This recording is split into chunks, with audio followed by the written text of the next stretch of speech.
Welcome to the Business Analytics Educators Forum. Tune in for conversations about the business of data. Today I talk with Christina Phillips from Liverpool John Moores University about applied business analytics in organisations. Let's start with Christina's key takeaway. So it really depends on the context, how you would work with people. The important bit is the iterations of design and the constant involvement of the people who are going to be the end users of the analytics. It's about creating a dialogue between the analytics and the person who's going to use it, and then making sure that they are aware of the limitations of the algorithms and the data that they're using, and that they're able to adapt for that, and they're happy to adapt for that because they've been given the maximum agency that they can be given in the development of those analytics. Now tune in and listen to the full interview. Okay, so hi, I'm Allen Higgins, and I'm delighted. Yay, that's a good start. Yeah. I'm Allen Higgins, and I'm delighted to be joined by Christina Phillips, the founder and force behind the Business Analytics Educators Forum. Christina is a senior lecturer in business analytics at Liverpool John Moores University and has worked in applied science research for industry. So to start, Christina, could you tell us a little about your own background and perspective on data analytics? Okay, so my background's really varied. I started off when I left school working in the service industry, ended up in management in the service industry, and then sort of thought, actually, do you know what, this is really quite dull. I think I want to go back to university and do a bit more studying, except now instead of studying things like English language and art, I wanted to study things like maths and physics. What we call analytics today is basically the application of mathematics to solve problems and computational modelling. And that's actually been going on in maths and physics for quite a long time. And it's become part of maths and physics courses because it's been going on for a very long time. And of course, now things are evolving even faster with the application of AI. So after doing my degree, I actually had a small child. He was only 5 years old, and my partner had got a good job. I did try to do a master's program, but I just found it too much on top of everything else that was going on in life, and really wanted to be able to spend time with my son.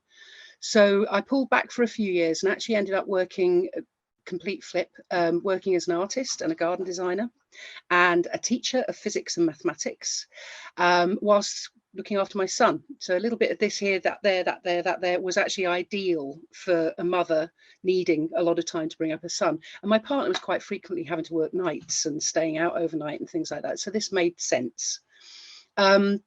I actually did quite well as an artist. I had quite a lot of exhibitions. I had exhibitions down in Westbourne Grove in London, which is one of the hot spots for exhibiting art. My stuff's been in exhibitions in Times Square and in New York City. And I've got quite a few pieces in private collections. So I did okay, but it's not something you can earn a lot of money at. And it wasn't really getting my math brain exercised. And I was kind of pining for that. So I started looking to see if I could find something that would suit that, landed on possibly doing a PhD at Bangor University, started paying for a part-time PhD that was actually going to be looking at modelling impossible shadows, which is basically where you see shadows that shouldn't be there, that end up basically interfering with the way that you're perceiving the space that you're looking at. Very, very interesting. But again, I was having to pay for it myself, which I was finding a real struggle. And I wasn't really gelling with my supervisor, which is incredibly important when you're doing a PhD. And I had some really good friends at the university, and one of them turned around to me one day and said, look, I know you're not loving this. How about this job? They can't find anyone to do it. And the job was essentially applying mathematics to operations in a local company on a KTP, a shorter KTP, so it was only for 1 year. And they wanted somebody to basically apply mathematics to solve problems within the company and apply research to solve problems within the company. So I went for it. And I was the only person who ticked enough boxes that they could actually employ. So they ended up having to re-advertise it because they've got to satisfy equality regulations, and I was still the only person who ticked enough boxes. So I ended up getting taken on in this firm, and this was where I really hit it with business analytics, because they decided I was a business analyst. So when I took over from the shorter KTP and actually worked for them as a consultant for a period of time, they put me down as a business analyst.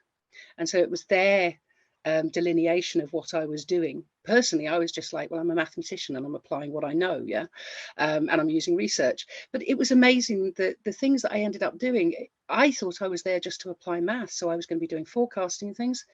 So, I mean, I just absolutely loved it. It was like, wow, this is really good. Yeah, I got to solve some really tough problems in the company. I got to do some stuff that nobody else there could do. So things like they wanted to know where the right first time within the company was actually working and where it wasn't working. So where they were getting it right first time and where they weren't. And that basically took the application of probability. And so I had to do probabilities of 1, 0, 1, 0, 1, 0. It was this and this and this, or this and this, and actually figuring out the probability structure behind that. Now, somebody who hadn't come from a mathematics background would find that very difficult. But coming from that math background, it just kind of, the logic of it just seemed normal to me. It was a real boon for them. It really helped them to understand the way they were managing things, where they weren't managing things great, what was causing them problems, and where they could focus their activity. So they found that really useful. And I just suddenly realized that this just applying little things in math that to us are just really quite simple application of mathematics can have such a profound effect in business. And because people don't necessarily have the understanding of statistics, data, the way to apply maths to problems, to have somebody come in who does have that both slightly creative and mathematical bent suddenly started to really power up some areas within the company. And then as people sat beside me and were working with me, or I sat beside them and I was working with them, what we started to see was the way that I was looking at problems started to bed in with the way other people were looking at problems. So if they had a natural leaning towards being quite logical people, they started using software in a similar way to me. They started looking at problems in a similar way. They started looking at things and going, there might be a math that can help there. There might be something mathematical. I'll go and ask Christina and see if she knows. And that way of looking at things started to become embedded in this company. And it ended up leading on to a short 6-month period of doing consultancy. And then I went into a PhD. The company actually paid for a PhD. I got a scholarship, which was an amazing opportunity. And it's probably one of the most enjoyable things I've done in my life, to be honest with you. Can you tell us a little about the motivation behind starting the Business Analytics Educators Forum? It actually started because of a meeting at the Chartered Association of Business Schools Learning and Teaching Conference, LTSE. And it was the online one because it was during COVID. Basically, the discussion that I put forward for the round table was, how do we make business analytics inclusive for everybody? Because we now see in the business world that analytics has become ubiquitous. Just as I was saying about the firm that I worked in, people needed to understand how they could apply maths to help them to do their jobs. And they were working with computers all the time, and they're working with things like Excel all the time. They needed to be able to use it effectively. So analytics is not just for those who are the math geeks and the people who can do the maths. It's for everybody in the company to actually understand to at least some small extent. Yeah. How could we make this inclusive was the thing that happened at the round table, at the panel discussion. And then the BAEF, or the Business Analytics Educators Forum, came about because someone, or a couple of people, I think it was Jane and Gregorius, piped up with, we should have a forum. We should get together. We should have a place where we can talk about this stuff and we can bring this stuff together. And that was the birth of the BAEF. And the way I see it is that a lot of the people who are thrust into teaching roles in research methods, in mathematical modeling and the like, are often coming from other professions and areas. So they're looking to gain knowledge and experience off people with specialisms in different areas. So the BAEF is also a forum for sharing experience and bringing people up from different backgrounds, right? Because not everybody has had a mathematical formation, or at least haven't done a primary degree in mathematics. Absolutely, absolutely. And it's that was really the essential part of it. And I think that's why it was born out of a talk that was about how do we include everybody in this? How do we make sure that everybody gets the skills that they need for the future that we're moving into? I know some people are like, well, I don't like doing maths. Why do I have to do maths? It's like, you don't have to do maths, but you do have to understand just a little bit to get you through life. And as you say, I mean, like accountants, how can an accountant go through accountancy today without understanding something about how to apply analytics? So one of the people who suggested the BAEF was somebody who actually teaches business intelligence on an accounting course. Business intelligence obviously is different to business analytics, but how can you do business intelligence if you don't understand at least the fundamentals of what we call business analytics? So this was how the whole thing came about. And you're absolutely right. It's about being inclusive. It's about understanding all of the different places where analytics is applied and what the structure of this discipline looks like, which is actually something that really needs tackling. And I don't think really has been tackled fully as yet. Most people on business analytics programs, especially in the US, tend to think that it's about hard methods. And it's very much about hard methods. And you teach a bit of the soft methods, which is about communicating things well and maybe a bit of interpreting data. But actually what we see when we talk to people who are teaching, who need to know how to teach analytics well, is that actually it runs across a lot of different disciplines. And that's something I think that BAEF is actually working very hard towards, is to understand that structure and how we can help people. So perhaps looking for some overlap between the educational requirement as a lecturer you have to teach and your research interests, which would be often many academics have very separate research interests. But are there any overlaps between your own research interests and analytics and business analytics? I think, well, my work particularly is in human-centered design of analytics. So I look at human-centric analytics, which, well, it's what I've dubbed it human-centric analytics, but it's basically those circumstances where you need people to understand the analytics that they're applying so that they can interpret them and apply them better. And you get more traction in the solutions that you develop if you can develop it with people. That's not always the best way of going about it. Sometimes that's not really appropriate, but in other situations it is appropriate, and it's very badly needed. So I recently gave a talk to ICAEW, which is the Institute for Chartered Accountants of England and Wales, and they were particularly interested in the possible use of human-centric analytics to help companies to foster ESG monitoring. Of course, there's a lot, the rules are being changed in Europe and more and in the UK as well, around what you have to record for your environmental social governance. And companies are getting worried about doing that recording. I think if you can build your ESG culture by involving people in the development of the things that you measure and the way that you display those things and the way that you utilize those things, then you actually embed ESG into your culture, as opposed to just measuring it and doing it as a tick box exercise. And this was the thing that really came out from that meeting with ICAEW. I have to say the crossover, and there's an edit there, isn't there?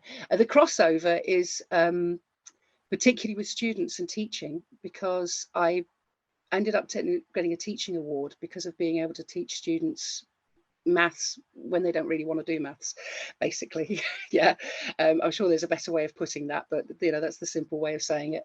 And I think that actually directly feeds in with the reason why I do something like human-centered design of analytics. It's because I like people to be able to understand the power of maths and what it can do for them, and that it's their friend, not their enemy. Okay. Yeah, it's a co-creative exercise. And if you've got a lot of people, say you have a lot of functions working on one particular thing, then you would need all of those functions to come together to understand the analytics you would use to help them to map it, create metrics around it, and to monitor it.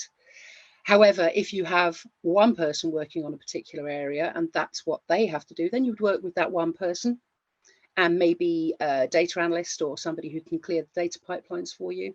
And that would be it. So it really depends on the context. how you would work with people. The important bit is the iterations of design and the constant involvement of the people who are going to be the end users of the analytics.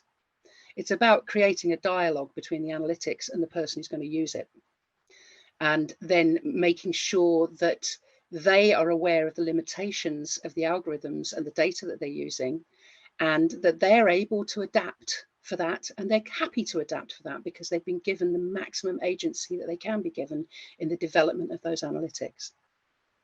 Okay, so what does this work look like? What tools or approaches do you apply? I've heard you speak before about problem structuring methods and problem solving methods, and then systems methods, soft systems, design thinking. You've mentioned that already. What does the work look like, or what approaches do you take?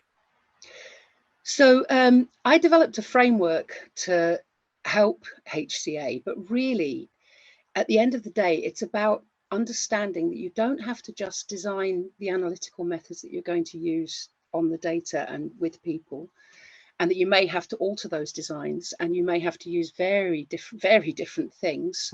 But it's also understanding that you also need to design your interactions and think about how your interactions are going to pan out before you start doing it. So in some cases, something like design thinking might be really appropriate because you want to look at possible futures or potential clients, and maybe develop personas around that, or different types of user or owners and things like that. But then on other occasions, you might have to do a very deliberate, quite large scale structuring exercise where you really need to understand the problem domain so that you can ask the right questions of the data, so you can ask the right questions to solve the problem. In that case, you're going to need something like problem structuring methods. And problem structuring methods come from a long history of something called soft OR, which a lot of people don't like the name. It's basically soft operational research. People see it as being labeled soft means it's easy. It's actually quite the opposite. It's probably the harder part of OR. It's also quite hard to write papers well to get published in it, because it's not mathematical. It's not just like, here we've got a new way of doing the maths and we just solve that, and therefore I can get the paper published with that new solution because that's a new theory. Theory around soft OR is more difficult. It's more like something from sociology or behavioral or cognitive science. You're coming from a very different place. I would say it's very much like design.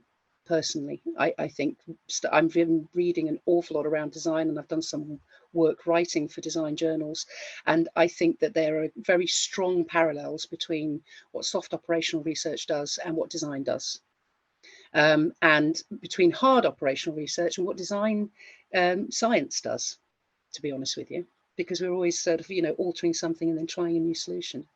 But that's not to say that soft OR doesn't generate data. And I've heard you say there's nothing better than wallowing in data. Can you expand on that and how the two are related? So I think this is something that anybody from marketing will really resonate with them. Oh, cognitive science as well, cognitive psychology. At the end of the day, what one person says is an opinion, right? But when you've got a lot of people in the room and they're talking around a specific subject and they all start saying the same thing, that starts to become data. Yeah. Collecting people's thoughts on a subject area is actually starting to create data around something. It's data about what people think about something. And that data is just as vital as our hard data. Sometimes it's more vital than our hard data. And many a company will have a lot of people working within it where they hold a lot of implicit data in their heads, and that's not actually recorded in their generalized systems. Now, if something's not recorded in your system, how on earth can you work with it as data? If it's in somebody's head, it's not down as data. So that means you need to pull it out of that person's head, get it down as data, and then add it to the data that you have in the system. Now you start to get very, very powerful data streams where you're comparing people's experience within their job function or whatever with what's going on with the data that you see on the system. And sometimes you will find that that's actually a bit different. And that can cause a lot of problems in companies. So you need to work iteratively towards getting these two things to match. And that might mean some changes on the part of the person, and that might mean some changes on the part of the system. In my case, we actually changed what the system was measuring in a few cases. We put in some more touch points for the system to measure, but we also took out some touch points where people were able to change things in the system. So these two things needed to happen, but they worked very well to actually smooth what was going on in production. So the soft methods are just as important as the hard methods. That's basically the point of it. And they do generate a lot of data, which also needs to be used alongside the hard systems data. Yeah, I tend to avoid the notion of there being a hard boundary between the two, that they kind of leak into each other. Soft data, Absolutely. numerical data, quantitative data, qualitative data, they each inform the other to an extent. Yeah, totally agree. Can you share the kinds of must-have technologies or tools or approaches you've got in your toolbox? So in problem structuring methods, I think one of the ones that's used the most is soft systems methodology, but people very rarely use the complete suite of soft systems methodology. What they tend to use the most is something called the CATWO process, which is customers, actors, transformation process, worldviews, owners, and environment. I'm not going to explain every single one of those, but the one that people use out of that the most is the worldviews. So actually what they tend to do is they talk about using soft systems methodology, but actually what they're really trying to do is just elicit every worldview from the people who are involved in the process. So that's about actually giving people the space to surface what they think about something. Now, that might mean that you have to have separate interviews with people if you think that some people are getting drawn into a groupthink, or if they're getting dominated by powerful players in the group.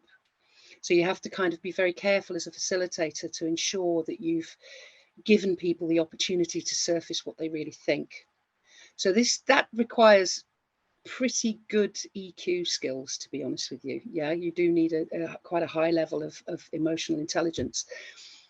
I think methods like soft systems methodology, if you read around them, although they're rarely used in full in companies, they are sometimes in academia. They all talk about things like being aware that at the end of the process, everybody might not agree, but you try to gain some consensus. Being aware that people will have very different views on things, and that you may or you may not change them, but you need to surface them and give them an opportunity to say them. But just reading about that before you go into a design process really helps you to kind of go, okay, that's the mindset I need to have. And I would recommend to anybody who's doing business analytics that's not just coding up large scale models, anything that has to work with people, then really do read about problem structuring methods and soft OR, because it really is a helpful thing to help you along that journey. And design is also helpful, although that's not as precise. The thing with problem structuring methods is they've been developed specifically to structure problems and problem domains to help us to answer the right question, basically. So I look to that toolbox when it comes to the soft stuff. Yeah, you say you don't delineate between the two, but you have to have methods that help you with either side of it, don't you? There's also design methods. Things like design thinking is really powerful and has lots of different tools that are associated with it. But I do recommend, rather than trying to pull those tools off the shelf and use them, you read around about them as well, because design thinking is actually an approach. Design thinking in business has become tools and methods. But design thinking from a designer's point of view is actually a way of thinking about things. You know that the knowledge that you're developing will be developed as you do it, that you will be iterating your designs, and that to some extent that will happen as you work in practice. So as you use it, you will change it, and that you will iterate on that design, and you will work with the person who's using the design. So that's why design thinking is what underlies user-centered design. So I think that's quite an important concept to have in your head when you do this kind of thing. And from the point of view of the harder methods, I found things like segmentation. Any kind of segmentation algorithms are very helpful. So I used clustering quite a lot. I used coloring of things. I used Tableau for visualizations, lots and lots and lots of visualizations. And when you realize people aren't quite getting your visualization, try to develop something which is contextualized for them.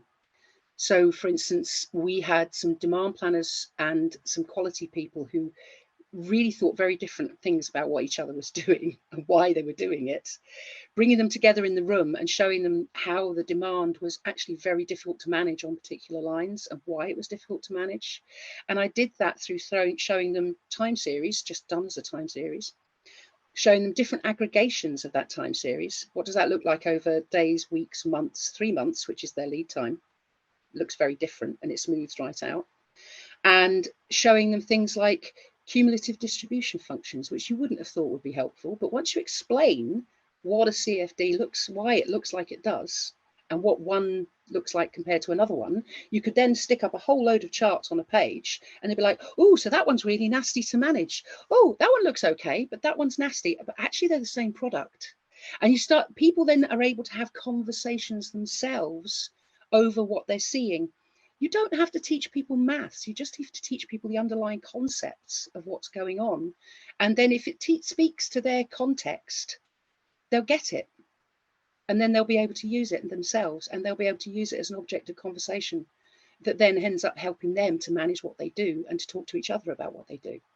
So it's not really rocket science, but I think what it requires is a fairly broad knowledge of the underlying analytics tools and quite a precise knowledge of the different structuring tools and the different soft tools that you can use to help you to create that conversation. To close out the interview, do you have a favorite science or data podcast or video channel or geeky secret you'd like to share? Well, there's this guy called Allen Higgins who does podcasts. and I love the way that he brings design and analytics together. It's just like, yeah, you're talking my language. There's also, and I put the guy's name on here before we did the podcast so that I could actually bring it up. There's a guy called Gerhard Christandl who came to do a talk at our university recently. And he's really good at teaching about AI and how lecturers could think about applying AI and think about teaching AI as part of their practice, and about fostering a lecturer-student dialogue in how we can go about using AI in the future of our teaching in business schools, which I think is really cool. And there's another chap called Martin Parr, who does a good podcast on systems thinking. So he does some stuff about systems thinking, which I find really interesting because he's very much from practice. Although he's Professor Parr, he's very much a man from practice. And of course, we have the Problem Structuring Methods Special Interest Group. We quite regularly do talks, and we tend to host those as a video after we've done the talk, which is nice.